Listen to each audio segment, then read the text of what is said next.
Serie de predicaciones del libro de Nehemías. Bueno, pues buenos días al que no he saludado todavía, luego lo saludaré, pero si no lo saludo, pues que se dé por saludado ahora también. Buenos días, como he dicho, hoy afrontamos un nuevo capítulo, el capítulo 7 de Nehemías. Seguimos con la serie de predicaciones acerca de este libro, un libro hasta ahora apasionante y que, bueno, ahora para mí no ha sido tan apasionante como en otras ocasiones, porque afrontaba un texto un poco complicado. El que ha leído el capítulo 7 puede saberlo. Hay un chorro de nombres increíbles. Así que hace 2 semanas, cuando afrontaba este texto, dije, me acaban de liar estos predicadores que me han dejado el texto que no quiere ninguno. Pero bueno, resulta que, como he dicho, tenía un texto aparentemente pues difícil y que no tenía muchas ganas de predicar, pero a día de hoy puedo decir que estoy contento por el texto que me tocó, que ha sido de mucha bendición para mí y espero que también sea de bendición para vosotros. Venimos de ver a Nehemías emprendiendo y llevando a cabo la tarea de reconstruir las murallas. Vimos la semana pasada cómo las últimas puertas fueron puestas en su lugar. Todo esto en medio de múltiples ataques desde el interior y desde el exterior, de parte de Satanás, porque al final era en él donde se originaban todos estos ataques. Pero en cada situación difícil que se encontraba el pueblo de Israel y Nehemías concretamente, pues vemos a Nehemías resolviendo cada uno de estos problemas, solventándolos correctamente siempre, ¿no? Nehemías no es el autor de esto, al fin y al cabo, esto es posible, o este éxito es posible gracias a Dios, que es el que hace posible que en cada situación Nehemías saliera airoso de todo, ¿no? Toda la confianza de Nehemías estaba puesta en Dios. En cada situación acudía a Él, como hemos podido ver en múltiples ocasiones, que oraba en cada situación. Y por supuesto, en cada situación también le dio la gloria a Dios. Esta fue su forma de actuar. Y ahora, después de terminar la tarea de reconstruir la muralla, quiere que el pueblo se centre en Dios plenamente. Y sea Dios quien reciba toda la gloria, quien reciba toda la honra, porque en realidad es Él el que merece todo esto, ¿no? El texto, como he dicho, que hoy afrontamos es el capítulo 7 de Nehemías, en los versículos del 1 al 73, y la predicación de hoy la he titulado ¿Cuál es la voluntad de Dios? Por supuesto que no vamos a leer todo el texto al completo porque, bueno, no vamos a entrar en todos los detalles. Estaríamos aquí demasiado tiempo y creo que nos queremos ir a comer a Santa Ana, ¿no? Y bueno, voy a ir tocando algunos versículos, otros los pasaré de largo. Otros ni siquiera los tocaré, pero como he dicho, es muy difícil entrar en todos los detalles y la realidad es que hay muchos detalles por dar, ¿no? Así que comenzamos en el versículo 1, que este me da pie al primer punto de la predicación, las necesidades del pueblo. Así que leemos este versículo 1 y dice: Después que el muro fue edificado y se colocaron las puertas, se nombraron porteros, cantores y levitas. Acaban de terminar la muralla, las puertas ya están todas colocadas en su lugar y la ciudad desde fuera parece estar reconstruida. Pero aún queda mucho trabajo por hacer dentro de esas murallas. Una parte grande de la obra ya se ha hecho y Nehemías se detiene ahora para acometer otros aspectos de vital importancia para esto o para la vida de estos israelitas.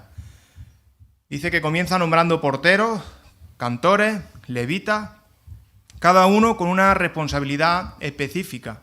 Casi pasan desapercibidos en el texto. Cuando lees todo el capítulo, yo a lo primero me fijé solamente en el montón de nombres que veía, ¿no? Y no me di cuenta en este detalle, ¿no? Que nombró porteros, cantores y levitas.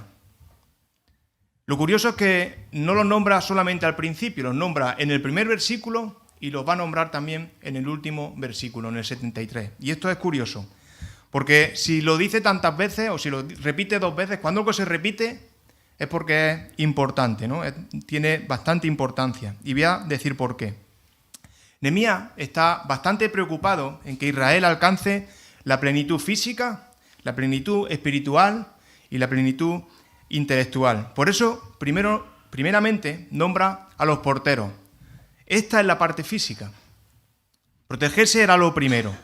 Los porteros ya existían, seguramente, anteriormente, y eran los encargados de proteger las puertas del templo. Pero ahora Nehemías quiere dar un paso más en esa protección y quiere llegar a cada rincón de la ciudad. El peligro, como hemos visto en capítulos anteriores, era real y además era una amenaza constante. Por eso Nehemías quiere asegurar la ciudad y nombra a porteros para dar protección a la ciudad. Estos porteros, además de protección física, también tenían cierta responsabilidad moral, como se desprende también en el último capítulo, en el capítulo 13 de Nehemías. En ese capítulo podemos ver a Nehemías de vuelta a Susa con el rey Artajerjes, y en su ausencia, ¿qué le pasa al pueblo? Que vuelve a las andadas, ¿no? Entre otras cosas, dejó de guardar el sábado, y Nehemías tiene que volver a dar nuevas instrucciones precisas acerca de este asunto. Primeramente a sus sirvientes y seguidamente a los porteros levitas. Aquí aparecen, ¿no? Estos porteros levitas, para que las puertas de la ciudad quedaran herméticamente cerradas en el sábado, para que los comerciantes paganos no entraran ese día a la ciudad y así dejaran de alterar a los israelitas en ese día de dedicación al descanso y a la adoración a Dios. Así que esta figura del portero en el ámbito moral sería muy útil también en los días de hoy, ¿no? Personas dedicadas a la detección de los peligros morales que se pueden colar en nuestra iglesia, encargados de proteger a la congregación, a los más jóvenes, a los más mayores, a los más vulnerables. Dentro de una sociedad, como todos sabemos, en pleno declive moral, donde todo vale y precisamente todo lo que provenga de Dios es cuestionado, ¿no? Aunque esta figura de portero creo que es parte también de la labor del liderazgo, también es cierto que todos tenemos nuestro grado de responsabilidad. Estamos en una comunidad cristiana donde 1 o 2 personas en el liderazgo es imposible que puedan llegar a todos los rincones, ¿verdad? Están limitados en su radio de acción. Al final eso es una realidad innegable. Es imposible llegar a todos los lugares. De ahí la importancia de expandir esta responsabilidad a toda la congregación. Todos somos responsables para llegar a lugares difíciles. Porque si la inmoralidad se cuela por una rendija, por pequeña que sea la rendija y la inmoralidad se cuela, al final, en la sombra, donde nadie dice nada, eso crece, se normaliza y toda la congregación, al final, con el paso del tiempo, se acaba afectando, ¿verdad? Si no destruyendo. Todos tenemos la labor de proteger.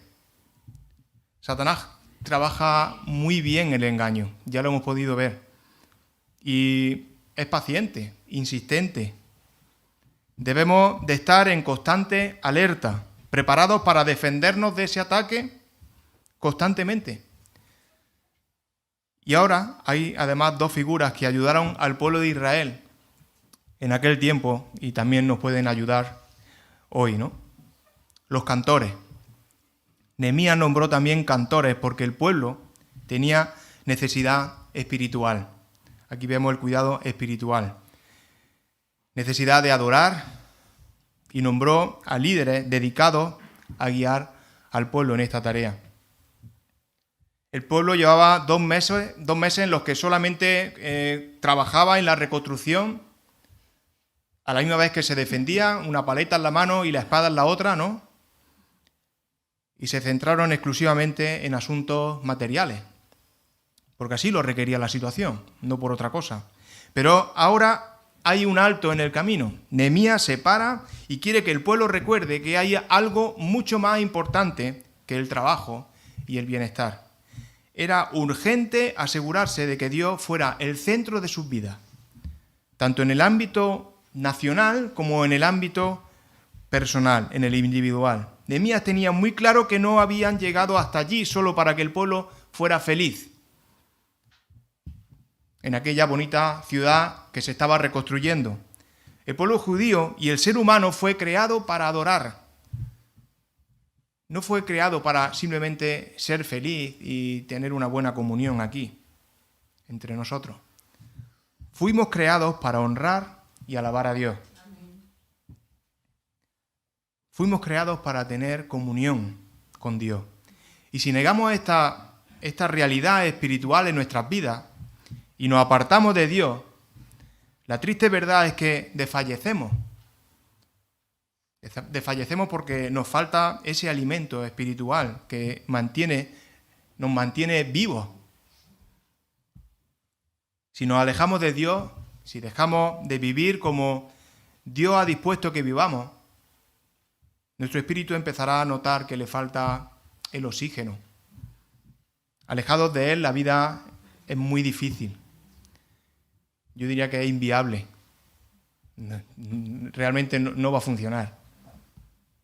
Millones de personas son las que viven día a día de esta manera. Niegan a Dios completamente. Rechazan la palabra de Dios con arrogancia. Cuestionan la autoridad de la palabra. Ridiculizan sus principios. Cuestionan completamente su autoridad. Y por supuesto, a los que hemos decidido obedecer, a los que hemos decidido seguir, aprender, nutrirnos de su palabra, somos ridiculizados, somos burlados en muchas ocasiones. Nehemías era consciente de la filtración gradual de las ideas seculares, de las ideas de este mundo, y luchó con todas sus fuerzas. Hizo cuanto estuvo en su mano para que sus hermanos judíos pudieran adorar a Dios de forma correcta y de forma regular. Tenían un lugar dedicado a la oración conjunta, este era el templo, y ahora también disponían de personas dedicadas para guiar al pueblo, para hacerles reflexionar acerca del verdadero sentido de la vida, de lo que significa la fe, de la seguridad del perdón, del amor de Dios, de la esperanza.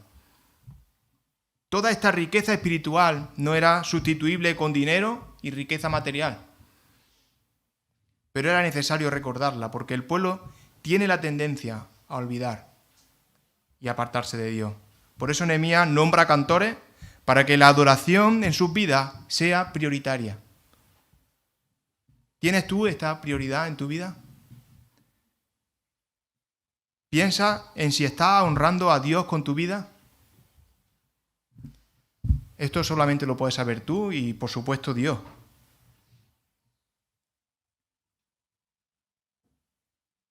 No sé si necesitas un alto en el camino, de tener esa ruleta, esa noria en la que todos estamos subidos, que no para de dar vueltas, tantas vueltas que en ocasiones nos sentimos mareados, porque en realidad es que es necesario parar, bajarse y dejar tiempo para la reflexión al verdadero sentido de la vida. Reflexionar sobre esto, sobre el verdadero sentido por el que estamos aquí, porque hemos sido creados para adorar. El pueblo de Israel necesitaba protegerse de las distracciones que impedían centrarse en la adoración correcta a Dios. Por eso nombró porteros y cantores, pero Nehemías nombró a otra figura más en esta ecuación. Nombra a levitas.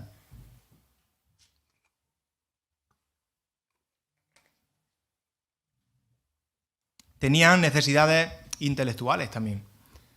Tenían necesidad de enseñanza. Nehemías sabía muy bien que la fe no es solamente cantar.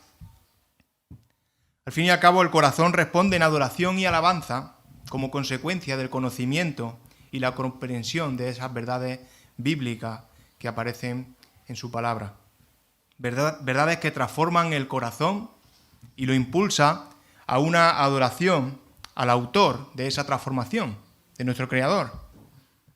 Era y es necesario que haya responsables en la tarea de enseñar. Nehemías nombró levitas para esta tarea, pero era de vital importancia asegurar el conocimiento de aquellas personas. No es que Nehemías decidiera esto, precisamente esta tribu ya había sido asignada mucho tiempo atrás para esta tarea. Pero parece que después del exilio todo estaba muy desorganizado y Nehemías pues viene a poner o a reponer el orden que había antes de la dispersión. Nehemías sabía que eran necesarios los maestros, personas capacitadas para exponer la verdad y para que fuera entendible para el pueblo, para hacerla práctica en el diario vivir de cada hermano de la comunidad israelí. Esta necesidad no se limita a los tiempos de Nehemías, por supuesto que no. Esta necesidad sigue siendo vigente hoy, porque hoy vivimos tiempos de relativismo, de pluralidad, y sigue siendo vital tener maestros capaces de desgranar las verdades bíblicas, hacerlas fáciles de entender, para precisamente hacerlas llevar a la práctica, a nuestro diario vivir, a nuestra vida diaria. Nehemías nombró porteros, nombró cantores y nombró levitas, lo que demuestra lo importante que es que las personas de entonces y por supuesto las personas de hoy también pues tengamos cubiertas necesidades morales, que contemos con una enseñanza efectiva y una práctica en la adoración a Dios. Y seguimos con el punto 2, el propósito. Y vamos a leer en los versículos 2 en adelante hasta el versículo 4. Dice: a mi hermano Anani y a Ananías, jefe de la fortaleza de Jerusalén, pues era un hombre de verdad y temeroso de Dios, más que muchos, le ordené y les dije: las puertas de Jerusalén no se abrirán hasta que caliente el sol, y se cerrarán y atrancarán antes de que se ponga. Y de entre los habitantes de Jerusalén nombré guardia e indiqué que cada uno hiciera su turno frente a su propia casa. La ciudad era espaciosa y grande, pero había poca gente dentro de ella porque las casas no habían sido reedificadas.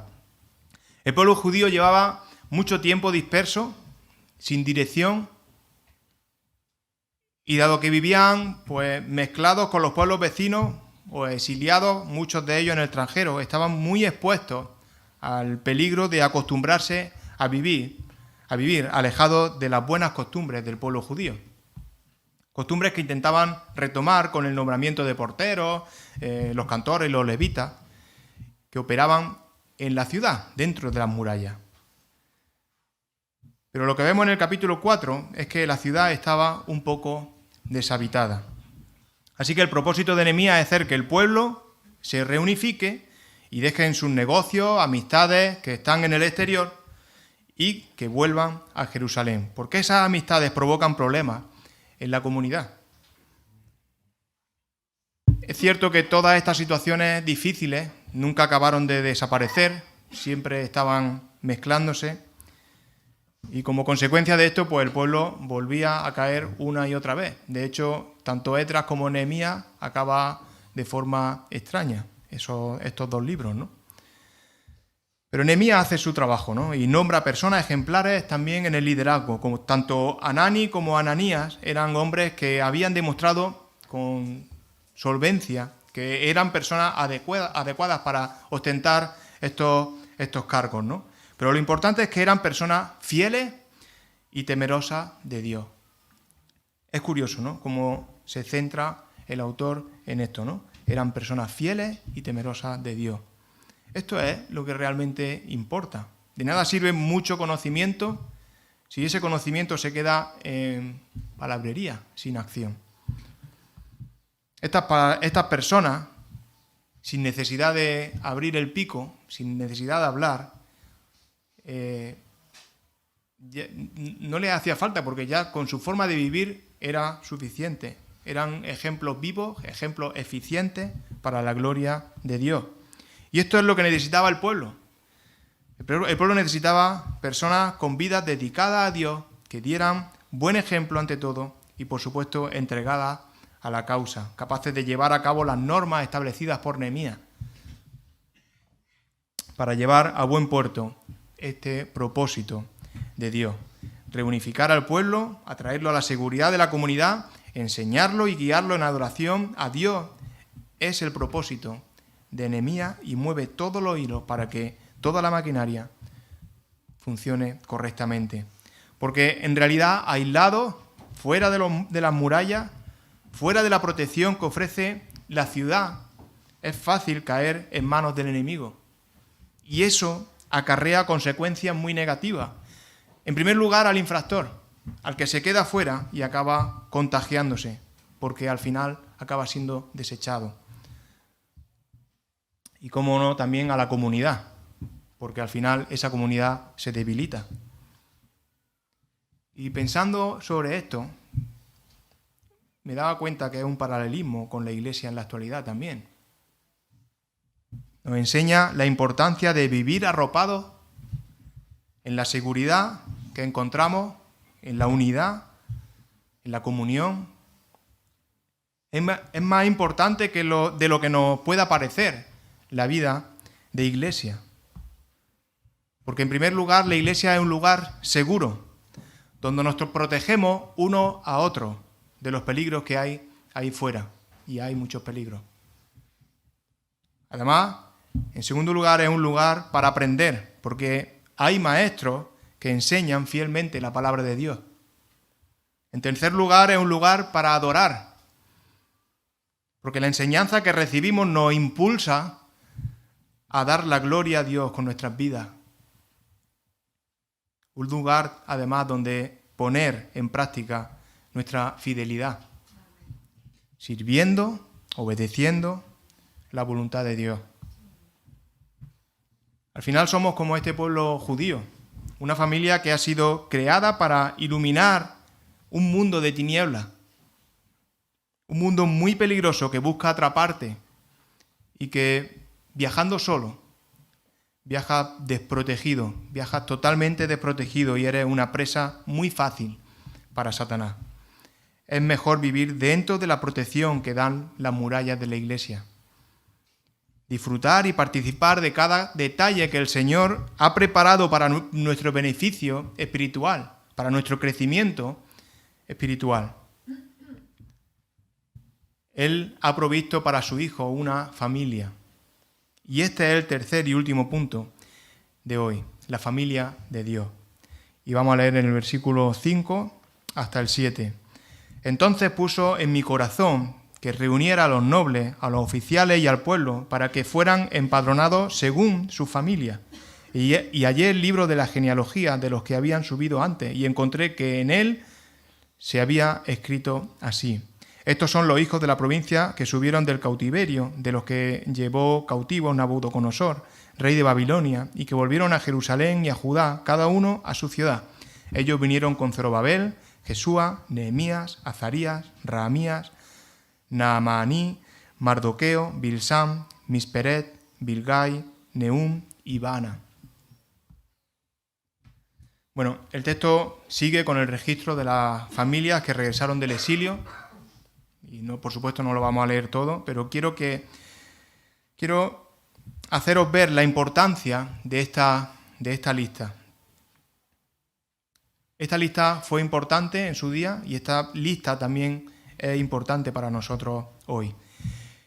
Es curioso, esta misma lista, con algunas variaciones muy leves, también se encuentra en Esdras 2. Y como he dicho antes, cuando algo lo repiten dos veces es porque es importante. ¿Por qué tanta tinta gastada en escribir dos veces la misma cosa, no? ¿Por qué Dios tiene tanto interés en que conozcamos estos detalles? En el Salmo 112:6, mientras que lo pone, dice en la segunda parte: para siempre será recordado el justo. Aquí dice que en memoria eterna será el justo. Es como si hubiera dicho, yo conozco a esta gente y quiero que sepáis que la conozco. Yo conozco a esta gente y quiero que sepáis que la conozco. Toma especial interés en que sepamos esto, y aunque para nosotros pues, nos pueda parecer un rollo, porque son personas que ni conocemos, nos puede parecer aburrido, para Dios no es aburrido. Él conoce a su pueblo. Cada persona es importante para Él. Hay muchas genealogías en la Biblia y todas ellas nos indican de lo especiales que son para Dios sus hijos. Para nosotros son simplemente nombres, pero Dios recuerda a todas estas personas y las tiene registradas en el libro de la vida. Vamos a leer el versículo 17 de este capítulo 7 de Nehemías. Dice, los hijos de Azgad, 2622. Aquí encontramos a los hijos de Azgad. No nos dice mucho esto, ¿verdad? ¿Quién es este hombre, Azgad? Bueno, por el contexto podemos deducir que este hombre fue llevado cautivo a Babilonia y que durante los 70 años que duró el cautiverio, pues su familia creció bastante, creció tanto que llegó hasta los 2622 miembros. Y cada uno de estos 2622 pudo decir, yo soy hijo de Azgad, pertenezco a esta familia, soy israelita. Cada uno de estos 2622 personas pudo decir, yo soy hijo de Azgad. No cabía duda de que sabían de dónde venían y a qué familia pertenecían. Puede afirmar cómo los hijos de Azgad pertenecen a la familia de Dios. En 1 Juan 5:12 dice, el que tiene al Hijo tiene la vida. ¿Podemos afirmar como estos hijos de Azgad que nosotros pertenecemos a la familia de Dios? Dicen en 1 Juan, como he dicho, que el que tiene al Hijo tiene la vida. El que no tiene al Hijo de Dios no tiene la vida. Solo si has creído en Jesús, si has depositado tu fe en Cristo y confías en el Señor Jesús como tu Salvador, puedes afirmar que tienes al Hijo. Y si tienes al Hijo, tienes la vida. Y si tienes la vida, entonces eres de la familia. Pero si no crees nada de esto, pues estás fuera. Hemos leído el ejemplo de Azgad, como podríamos haber leído cualquiera de los que hay en el capítulo 7, que yo recomiendo que leáis.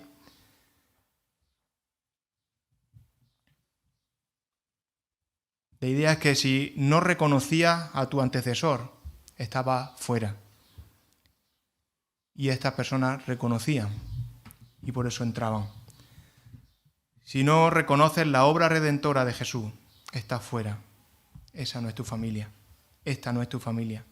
Hubo precisamente algunos casos que no pudieron mostrar la casa a la que pertenecían. En el versículo 61 precisamente podemos leer, dice, estos son los que subieron de Telmela, Telharsa, Kerut, Adón e Imer, los cuales no pudieron mostrar que la casa de sus padres ni su genealogía eran de Israel. Algunos no pudieron probar su genealogía. Esperaban ser israelitas, pero esperarlo no los convirtió en israelitas, ni les trajo ningún beneficio. En el versículo 64 dice, estos buscaron su registro de genealogía, pero no se halló, por lo cual fueron excluidos del sacerdocio. Buscaron la manera de entrar. No me cabe duda que lo intentaron, pero fueron excluidos, no encontraron la manera. Es bastante probable, por el contexto que sabemos de lo que sucedía en aquella época o de lo que sucedió en el exilio, es que esta familia, dado que estuvieron fuera en el exilio, mezcladas con otras personas, pues el tiempo y seguramente sumado a que se casaron con extranjeros, pues todo se diluyó tanto que al final no tenían forma de demostrar o de comprobar que eran, o de demostrar su genealogía, que fuera totalmente clara. Descuidaron sus raíces. Se amoldaron al tiempo y al lugar donde vivía y al final acabaron mal. Después intentaron probar algo que era imposible de demostrar, porque no era posible. Es importante este ejemplo porque quizá puedas caer en el mismo error que estas personas. Estás aquí, estás por aquí en la iglesia.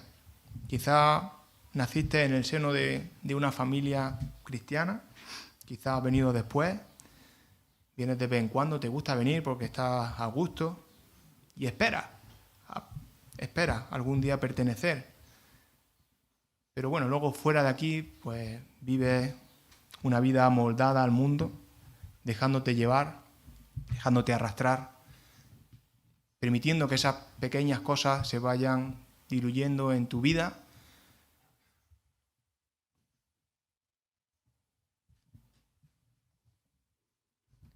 No esperes permanecer, no esperes pertenecer, perdón.